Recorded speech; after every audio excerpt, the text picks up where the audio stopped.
নারী মানুষের স্বামী ছাড়া দুনিয়াতে কেউ আপন না, এটা আমি বুঝতে পারছি। তুমি আমাকে রাইখে যাওয়ার পরে এই 1 মাসে আমি অনেক কিছুই বুঝতে পারছি।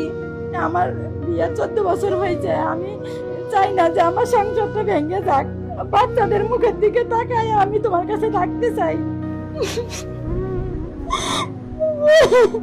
ঢাকায় আমার বোনের বাসায় আসছিলাম বেড়াইতে, ওই পাশেই থাকতো। পরে ওইখান থেকে আমাদের দেখা হয়। গার্মেন্টসে স্টোর অফিসার ছিল উনি। পরে আর কি মানে সে আমাকে পছন্দ করে। পরে পছন্দ করার পর আমরা 3 মাস রিলেশন করছি। 3 মাস কথা বলার পরে আমাদের বিয়ের প্রস্তাব দেয়। মানে আমার বাবার একটু আর্থিক অবস্থা কম আর কি, ভালো না, ওদের আর্থিক অবস্থা ভালো ছিল। পরে যাই হোক ওনাদের পরিবার থেকে আর কি মেনে নিতে চাচ্ছিল না যে তাদের একটা ছেলে হয়তো তারা ভালো ঘরে বিয়ে দেবে এরকম। পরে যাই হোক ছেলের দিকে তারা তাকায় আর কি আমাদের সম্পর্কটা মেনে নিছে। পরে আমাদের বিয়েটা আর কি হয়। আর আমার কোনো গার্জিয়ানই ছিল না, আমি শুধু একাই ছিলাম আমার পক্ষ থেকে। আর তার ছেলের বাবা ছিল আর ছেলের মামা মামি ছিল ছেলের পক্ষ থেকে। পরে আবার আমরা ঢাকায় দুইজনেই আর কি সংসার করি।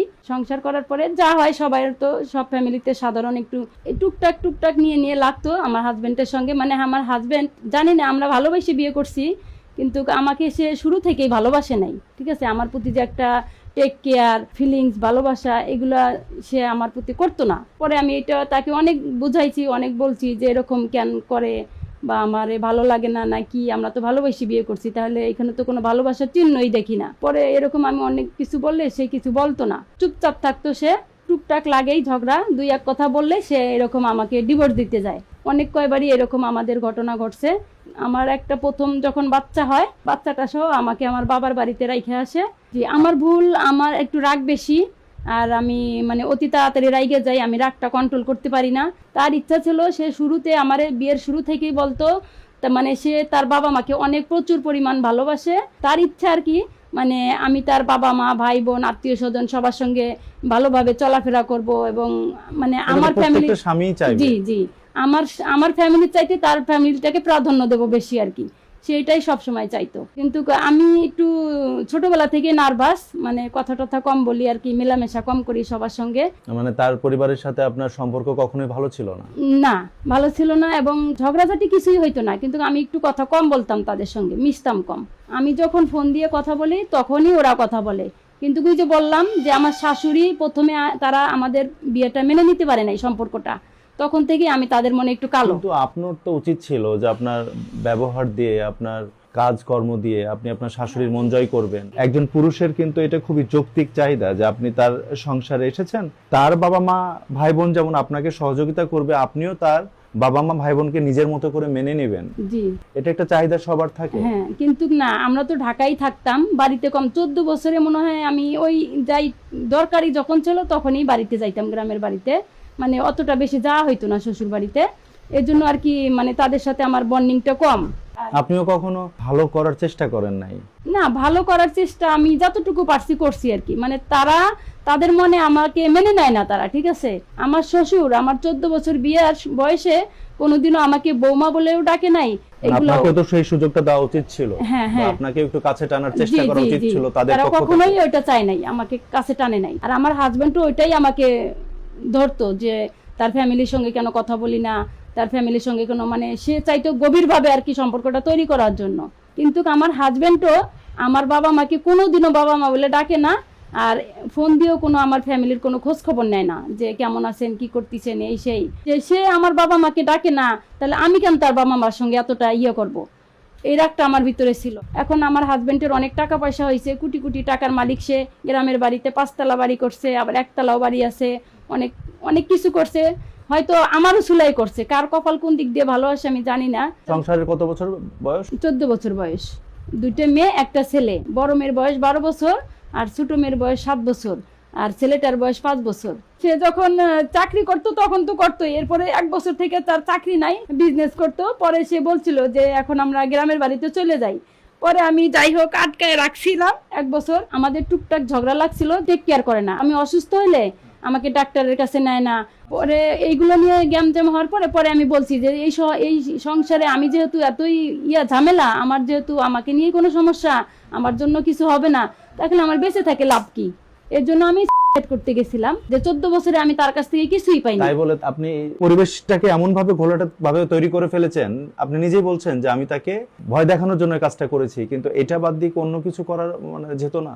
না, আমি এই 14 বছরে অনেক যন্ত্রণা সহ্য করছি, আমি এটা তো পারিনি। কোনো কাজের মধ্যে পড়ে না, এটা তো একদম গহিত কাজ। এই কাজটা আপনার করা মোটেও উচিত হয়নি। মানুষের জীবনে বিভিন্ন চড়াই উতরাই আসবে, বিভিন্ন প্রবলেম আসবে, তার ফলশ্রুতিতে কেউ এরকম স্টেপ নিবে, এটা কোনো সুস্থ মানুষের কাজ হতে পারে না।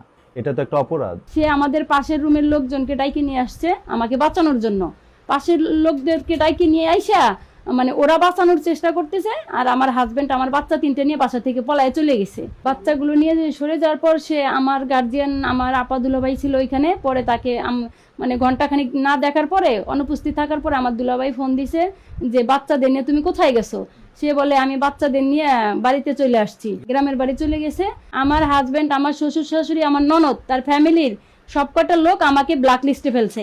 আমি কোনোভাবেই তাদের সঙ্গে যোগাযোগ করতে পারি না, এমনকি আমার বাচ্চাদের সঙ্গেও কথাও বলতে দেয় না, দেখাও করতে দেয় না। এরপরে আমি যাই হোক আমিও অপেক্ষা করছিলাম, আমার বাচ্চাদের তখন আপনারা এক্সাম যে চলে। বাসায় ছিলেন সেই বাসাতেই অপেক্ষা করেছেন হ্যাঁ। কতদিন? সে বাসাতেই তারা চলে যাওয়ার পরে আমি 1 সপ্তাহের মতো অপেক্ষা করছি। নিজের ভুল বুঝে হয়তো আসতেও পারে, এজন্য আমি অপেক্ষা করার পরে আমি আমার গার্জিয়ান নিয়ে, আমার দুলাভাই, আমার এক বড় ভাইকে নিয়ে আমি মিটমাট করার জন্য গেছিলাম। তাদের গ্রামের বাড়িতে? হ্যাঁ, গ্রামের বাড়িতে গেছিলাম যে আমি তো সংসার করব, আমার 14 বছরের সংসার, আমার 3টে বাচ্চা আছে, এজন্য নিয়ে গেছি। ওরা কিভাবে যেন বুঝতে পারছে যে আমরা যাচ্ছি ওদের বাড়িতে ছিল না। পরে ওরা এলাকাবাসী, মেম্বার, চেয়ারম্যান, ময় মুরব্বী যারা ছিল তাদেরকে ডাকছে, পাশের বাড়িতে বসাইছে। পরে আমরা অপেক্ষা করার পরে আমার হাজবেন্ডের বাবা আর আমার হাজবেন্ডের মা আসলো। আসার পর ওইখানে আমার হাজবেন্ডের বাবা আমার বিরুদ্ধে যা বলতেছে সব মিথ্যা অভিযোগ। পরে আমি একটু রাগ করছি আর কি, ওইখানে ওই ময় মুরব্বির সামনে জি। রাগারাগি করছেন হ্যাঁ। শ্বশুরকে? হ্যাঁ, রাগ দেখাইছিলাম। ওইখানে চিংক্রেট শুরু হয়ে পরে আমার শ্বশুর শাশুড়ি রুম থেকে বের হয়ে গেছে। পরে আমরা ওইখানে যারা ময় মুরব্বী ছিল তাদের কাছে আমরা বলছি সবকিছু। আমি অনেকক্ষণ ওয়েটও করছি আমার বাচ্চাদের দেখার জন্য, কিন্তু আমার বাচ্চাদের তারা দেখা করাই নাই। পরে আমরা চলে আসছি, ব্যাক করে ঢাকায় চলে আসছি। 2-3 দিন পরে আমি আবার একাই গেছি আমার বাচ্চাদের দেখার জন্য। বাচ্চাদেরকে এমন ভাবে তারা ভয় দেখাইছে যে আমি মেরে ফেলবো, মার কাছে যাওয়া যাবে না, ঠিক আছে, এরকম ভাবে ভয় মানে দেখাইছে বাচ্চারাও তারা। আপনার কাছে আসতে না, চায়? এখন বাচ্চারাও আমার কাছে আসতে চায় না। আমি বাচ্চাকে জোর করে কোলে নিছি এবং অনেক চেষ্টা করছি বোঝানোর জন্য, কিছুতেই বাচ্চা আমার কাছে আসেও না, বোঝেই না।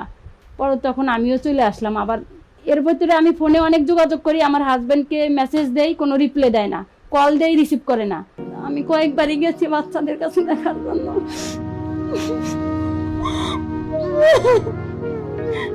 আমি প্রতিদিন বাচ্চাদের ভিডিও দেখি, ওরা ইউটিউবে পেজে ভিডিও ছাড়ে, আমি এগুলো প্রতিদিনই দেখি।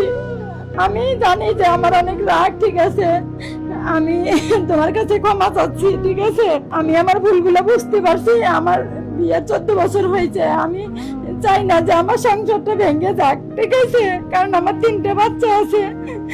বাচ্চাদের মুখের দিকে তাকায় আমি তোমার কাছে থাকতে চাই। মানুষ মাত্রই ভুল হয়, এই জন্য আমি তোমার বাবা মার কাছে হাত জোর করে বলতেছি, বা তোমার কাছে পা ধরে ক্ষমা চাচ্ছি। আমার যদি কোনো ভুল হয়ে থাকে আমারে মাফ করে দিয়ে আবার আমাকে গ্রহণ করে নাও। আমি বাচ্চার দিদিকে তাকায়া তোমার সঙ্গে, তোমাদের বাবা মার সঙ্গে, তোমার ভালো ভাই বোনের সঙ্গে, সবার সঙ্গে মানে মিলেমিশে চলতে পারবো বা চলতে চাই। আমারে একটা সুযোগ দাও খালি। আমি আগে যা করছি এগুলো আর আমি করতে চাই না কোনোদিন। আমার ভুল আর কখনোই হবে না। 14 বছরের সংসার তুমি এইভাবে নষ্ট করে দিও না। তোমার কাছে আমি হাত জোর করতেছি, তোমার পায়ে ধরে আমি ক্ষমা চাই। আমার শ্বশুর শাশুড়ির কাছেও আমি ক্ষমা চাচ্ছি।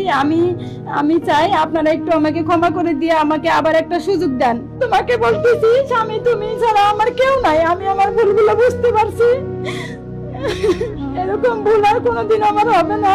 আমি তোমার পা ধরে মাপ চাই। আমি লাখ লাখ কোটি কোটি মানুষের সামনে লাইভে বলতেছি, যাতে আমার যত রাগ আছে আমি সব ভুলে যাব। আমি আগে যা বিহেভ করছি ওইগুলো আর এখন করবো না। সবাইকে নিয়ে ভালো থাকবো, মিলেমিশে থাকবো, আমি এটাই চাই, ঠিক আছে, বাড়িতেই থাকবো। আমাকে তুমি একটাবার সুযোগ দাও।